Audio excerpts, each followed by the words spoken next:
ये सोनी का music system है।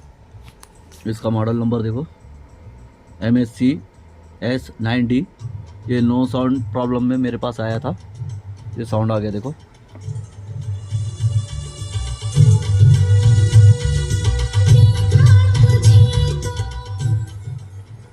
ओके हो गया।